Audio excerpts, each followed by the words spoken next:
আসসালামু আলাইকুম সুপ্রিয় ভিউয়ার্স, আশা করি সবাই ভালো আছেন। আলহামদুলিল্লাহ আমিও ভালো আছি। ভিউয়ার্স, অনেকেই জানতে চাচ্ছেন বার্ষিক প্রাথমিক বিদ্যালয়ের সুমারি এপিএসসি 2023 কিভাবে সম্পন্ন করবেন এবং সাবমিট করবেন। তো আজকের ভিডিওতে আমি আলোচনা করব বার্ষিক প্রাথমিক বিদ্যালয়ের সুমারি কিভাবে ইনপুট করবেন এবং তা সাবমিট করবেন। যেহেতু এপিএসসি জমাদানের শেষ তারিখ হচ্ছে 15 মে 2023। যারা এখনো সাবমিট করেননি তারা দ্রুত তথ্যগুলো সাবমিট করে দিবেন। তো ভিউয়ার্স, বার্ষিক প্রাথমিক বিদ্যালয়ের সুমারি আপলোড করার জন্য বা সাবমিট করার জন্য প্রথমে যে কোনো একটা ব্রাউজার ওপেন করে নিতে হবে। ব্রাউজারে সার্চ করে লিখবেন ops.ipemis.dpe.gov.pd দিয়ে এন্টার প্রেস করলে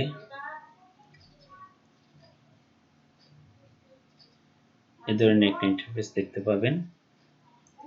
এখানে সাইন ইন করতে হবে। তো সাইন ইন করতে হলে প্রথমে ইউজার আইডি অর্থাৎ ইমেল অথবা মোবাইল নাম্বার দিতে হবে এবং পাসওয়ার্ড দিয়ে সাইন ইনে ক্লিক করবেন। সাইন ইনে ক্লিক করলে এই ধরনের ইন্টারফেস দেখা যাবে। আপনারা যদি লক্ষ্য করেন তাহলে দেখবেন সাবমিট করার অবশিষ্ট সময় এখানে দেখাবে ডান দিকে এবং এই যে বার্ষিক প্রাথমিক বিদ্যালয় সুমারি এপিএসসি 2023 শুরু হয়েছে, এই যে বার্ষিক সুমারি জমা দিন, এখানে ক্লিক করে তথ্য আপলোড করবেন। তথ্য দেওয়ার জন্য সবগুলো তথ্য একটা একটা করে দিতে হবে।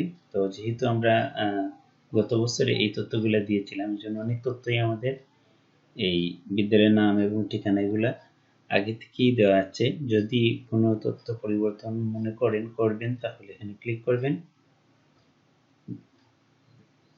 ক্লিক করে এখান থেকে পরিবর্তন যদি মনে হয় প্রয়োজন তাহলে সেটা পরিবর্তন করতে পারবেন। তবে এই তথ্যগুলো যেহেতু আগে দেওয়া আছে এজন্য এগুলো ডিফল্ট হিসেবে আছে এবং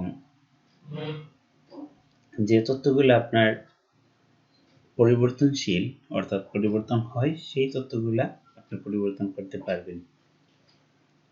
তো এখানে যদি ভৌগোলিক অবস্থান, তারপরে যদি গ্রাম অঞ্চলে থাকে, এই যে তথ্যগুলা এগুলা যদি কোথাও কোনো পরিবর্তন প্রয়োজন মনে করেন, যেমন বিদ্যালয়ের গ্রেড কিংবা অন্যান্য তথ্য যেগুলো আছে আপনি পরিবর্তন করতে পারবেন। তো যদি তথ্যগুলো একই থাকে তাহলে এই যে ড্রাফটে ক্লিক করলে ড্রাফট হয়ে যাবে।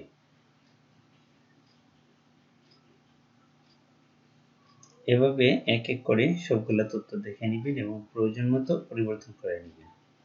বিশেষ করে যে তথ্যটা নতুন করে দিতে হবে সেটা হচ্ছে শিক্ষার্থী সংক্রান্ত শ্রেণীভিত্তিক তথ্য।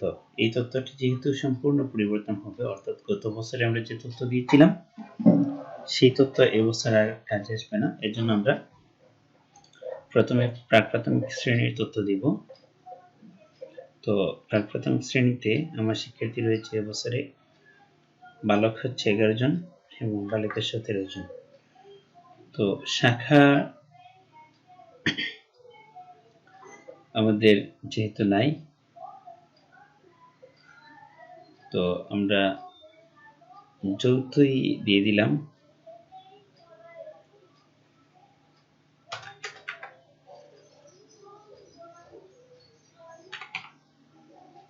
তো আমাদের এখানে শাখা নেই, এই জন্য যৌথ 28 জন একসাথেই পড়ে 28 জন দিয়ে দিলাম। তারপরে যেটা হচ্ছে যে শ্রেণী, এই যে জন্মসাল ভিত্তিক প্রতিগত শিক্ষার্থী সংখ্যা। তো জন্মসাল অনুসারে যেহেতু আমি আমার বিদ্যালয়ে 4 বছর প্লাস কোনো শিক্ষার্থী ভর্তি হয়নি এবং 5 বছর প্লাস সবাই ভর্তি হয়েছে প্রাক প্রাথমিকে, এর জন্য আমি 5 প্লাস বছরে বালক 11 জন এবং বালিকা 17 জন ভর্তি হয়েছে, আমি তথ্যটা দিয়ে দিলাম। তারপরে যেটা হচ্ছে একই শ্রেণীতে উদ্যানরত কোনো শিক্ষার্থী নাই, এই জন্য দিতে হলো না। তারপরে ক্ষুদ্র নৃগোষ্ঠী কিংবা উপজাতি কোনো শিক্ষার্থী আমার স্কুলে নাই, এই জন্য আমি এখানে কোনো তথ্য দিলাম না। অর্থাৎ এখানে না দিলেও শূন্য থাকবে। তারপরে হচ্ছে প্রতিবন্ধী বা বিশেষ চাহিদা সম্পন্ন শিশু, বিশেষ চাহিদা সম্পন্ন শিশু আমার প্রাক-প্রাথমিক কোনো শিক্ষার্থী নেই, এর জন্য দিলাম না। যদি থাকে কারো, তাহলে সেক্ষেত্রে তার ধরন দেখে ধরন অনুসারে ছেলে হলে ছেলের গড়ে যজন হবে সেই সংখ্যা দিবেন, বালিকা হলে বালিকা যে কয়জন আছে এবং যে ধরনের আছে সেই ধরনের সোজা করে ধরেন বুদ্ধি প্রতিবন্ধিক যদি প্রতিবন্ধী হয়ে থাকে বা বিশেষ চাহিদা সম্পন্ন হয়ে থাকে তাহলে এই করে সংখ্যা দিবেন। যদি শারীরিক বিশেষ চাহিদা সম্পন্ন থাকে তাহলে বালিকা হলে যে কয়জন আছে এই করে, বালক হলে যে কয়জন আছে শুধু প্রাক-প্রাথমিক শ্রেণীতে এই করে দিবেন এভাবে। এবং এপ্রিল 2022-এ গড় উপস্থিতির সংখ্যা দিবেন, বালকদের আলাদা বালিকাদের আলাদা। একইভাবে অক্টোবর 2022-এর বালক আলাদা এবং বালিকা আলাদা। তারপরে শিক্ষার্থীরা যদি বাংলা মিডিয়ামে পড়ে থাকে তাহলে কয়জন বালক পড়ে কয়জন বালিকা পড়ে। একইভাবে শিক্ষার্থীদের ধর্মভিত্তিক অর্থাৎ কোন ধর্মের কতজন শিক্ষার্থী রয়েছে আপনার বিদ্যালয়ে। এই যে প্রাক-প্রাথমিকে আমার মোট 28 জন, সবাই মুসলিম, এর জন্য আমি করে দিলাম। যদি হিন্দু থাকে, খ্রিস্টান থাকে কিংবা অন্য ধর্মাবলম্বী থাকে তাহলে আপনি যে কয়জন আছে এখানে পূরণ করে দিতে হবে। চাইলে আপনি পরবর্তী সেশনে চলে যেতে পারবেন, চাইলে এখানে ক্লিক করে ড্রাফটও করতে পারবেন। এবার আপনি প্রথম শ্রেণীতে তথ্য ইনপুট করবেন। তো প্রথম শ্রেণীতে প্রথমে মোট শিক্ষার্থীর সংখ্যা দিবেন, অর্থাৎ কয়জন বালক আছে এবং কয়জন বালিকা আছে। আমার বিদ্যালয়ে 15 জন বালক এবং 21 জন বালিকা আছে, আমি দিয়ে দিলাম। মোট হচ্ছে প্রথম শ্রেণীতে 36 জন। তো সেশন ভিত্তিক আমাদের যৌথ সেশন 36 জনেরই।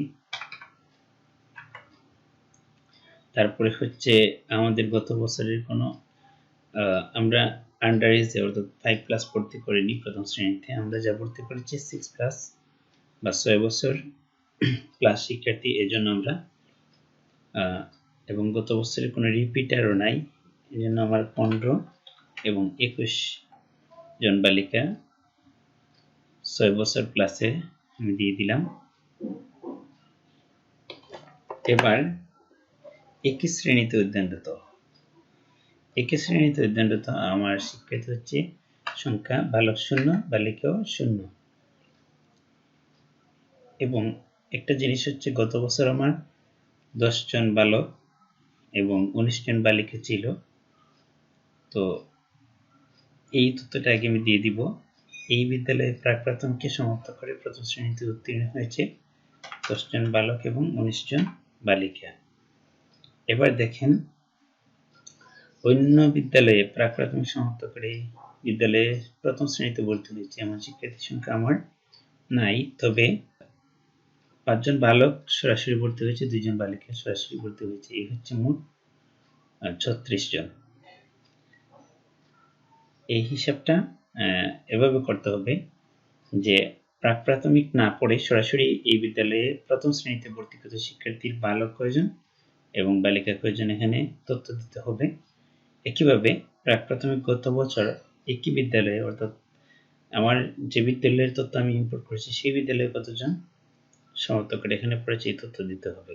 উপজাতীয় কোনো শিক্ষার্থী থাকলে এখানে তথ্য দিতে হবে। তারপরে প্রতিবন্ধী কোনো বা বিশেষ চাহিদা সম্পন্ন কোনো শিশু থাকলে এখানে তথ্য দিতে হবে এবং অক্টোবর 2022-এ শতকরা উপস্থিতির হার দিতে হবে।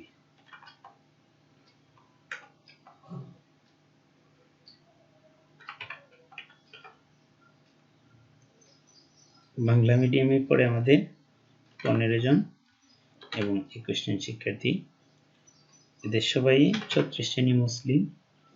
এবার আমি চাইলে ড্রাফট করে নিতে পারবো, চাইলে পরবর্তী সেশনেও যেতে পারবো।